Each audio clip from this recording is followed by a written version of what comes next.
или давање на една неаргументирана, да речеме, теза врз која што ќе се дебатира. Тоа е всушност еден, ако го лоцираме вака во еден теориски или кој што би рекле високопарен вокабулар, тоа би било една јукста позиција доведена до пароксизам на сентиментот и ресантиманот. Во превод, значи, ќе се послужам со еден цитат на мојот драг, еден од најдрагите автори, лирикот на цинизмот, Емил Сиоран, кој брилијантно поентира во една негова во еден негов есеј во книгата есеите за распаѓањето, што е прилично индикативна и во овој случај, значи били доаѓа времето на апатридите, односно на луѓето без татковина. Значи доаѓа времето на апатридите во кои во секој денешен граѓанин спие иден доселеник. Тука можеме да го лоцираме тој контрапункт меѓу сентиментот и ресантиманот. И сега ќе го кажам тоа од лично искуство, како што многу ми е шубе ме фаќа дури кога ќе го слушнам онаа синтагма која ќе ја слушнам стар скопјанец. Тоа веќе доби форма на T-Rex, на Тираносаурус Рекс, на некаков си исчезнат рептилоиден вид кој исчезнал поради некаква негова собствена резигнација или поради изгубувањето на простор-времето, кој, за жал, Ајнштајн не ја измисли таа димензија, тоа простор-време, туку постои тука како такво уште од времето на турците, наречено амле. Значи, простор определен со одредено време или време реферирано со одреден простор или пункт или референтна точка околу која се врти нештото. Значи, ако градот го сватиме како живо суштество, нели? Уопштот е живо суштество затоа што во него живеат луѓе. Инаку тоа би била фантомска творевина која би исчезнала под забот на времето. Значи, ако го сватиме градот како жив организам и луѓето внатре во него, значи се врзани со одредени пунктови, со одредени референтни точки за кои што им се врзани младоста, детството, староста, генерации и генерации. Значи, Скопје не постои од сега и не почнува од нас. Што не значи дека не треба да го продолжиме. Сега, во што е моментов? Моментов е во тоа што јас, да речеме, од моје лично искуство, се не да теоретизирам, или да правам на метафизички дриблинци, како Драгослав Шпекуларац, нели? Значи, во моје време, 91 година, имав прилика и едно фантастичен предизвик да направам една радиоемисија наречена Бимбер и Ќатвар со Скопјани, во прослава, нели, како апотеоза на скопјаните, односно на Скопје како град. И прв гостин во таа емисија моја беше почитуваниот Данило Коцевски, се најдам дека се сеќа. Втор гостин ми беше Бајдовеј Дамјан Жерновски, кој таа година уште и со Натка Пенушлиска разговаравме за ревитализација или за возобновување на стариот театар. Зашто, ако не се лажам, тој ги имаше проектите. Јас, например, сум седел пред куќата на Владко Стефановски, пред која што има една маска од стариот театар и сме правиле муабет за генезата на таа маска, од каде се тие, што, како не. Значи, еден сентимент во суштина, сентимент.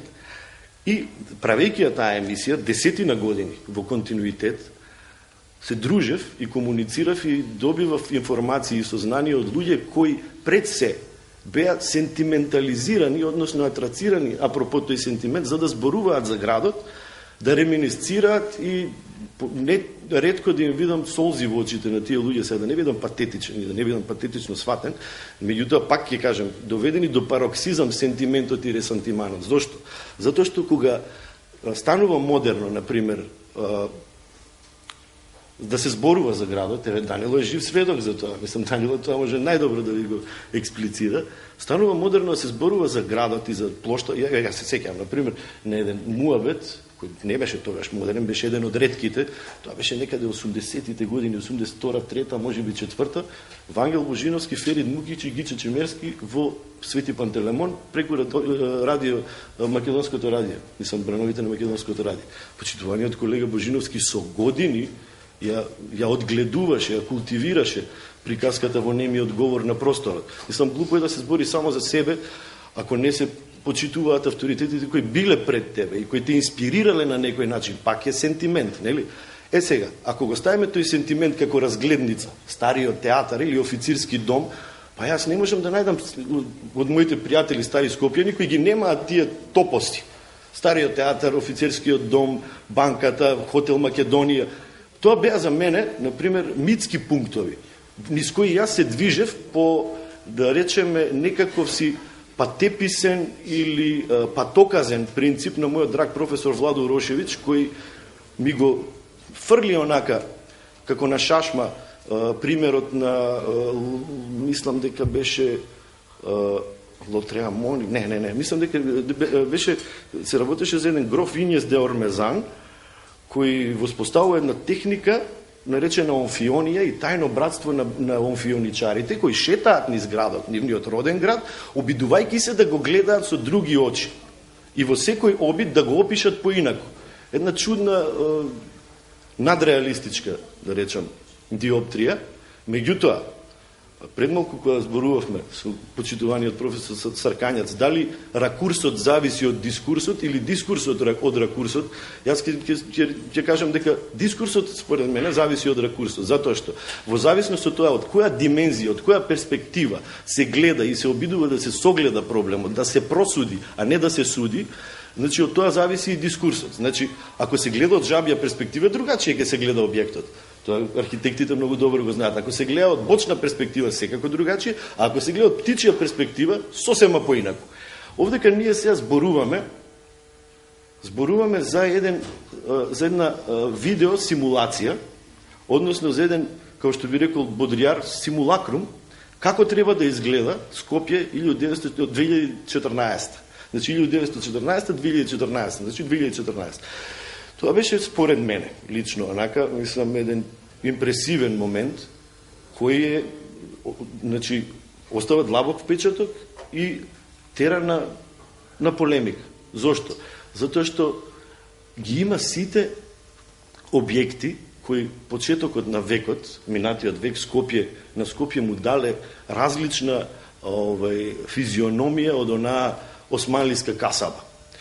Значи ги има и офицерскиот дом, го има стариот театар, тука е музеот на ВМРО и на жртвите на комунизмот.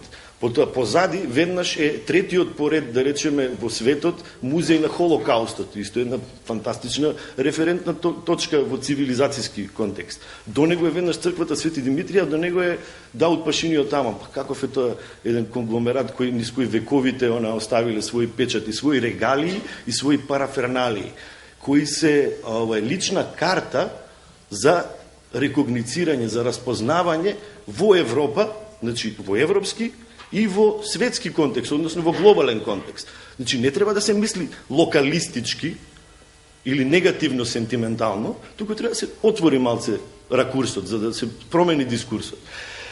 Во контекст на ова би кажал, да не ме сватите како сега некаков апологет на некаков си симулакричен систем, туку ќе кажам една работа. Значи, ја многу сакав градов и денеска се трудам да не го отсакам.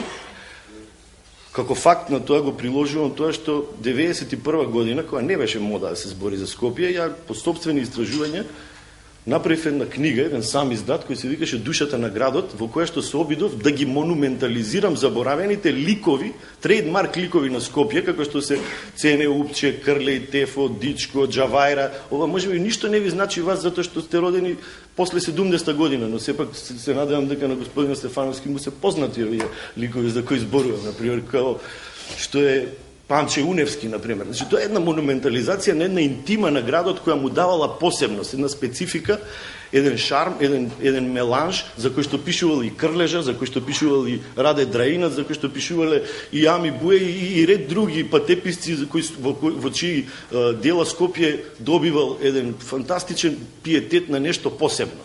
Сега, турците викаат Искюплиден керпич олмаз. Значи, од Скопјанец керпич не бидува. Зашто? Затоа што архитектите многу добро знаат, керпичот е материјал кој се примитивен малтер, од кој се прави со кал, трици, слама и одредени екскременти од животинско потекло кои служат како коагулат. Значи, не се мешал скопјанецот со секого за да направи некаков си чуден керпич кој ќе падне после првиот земјотрес. Пак еден сентимент. Значи, сентиментот е дело на перцепцијата.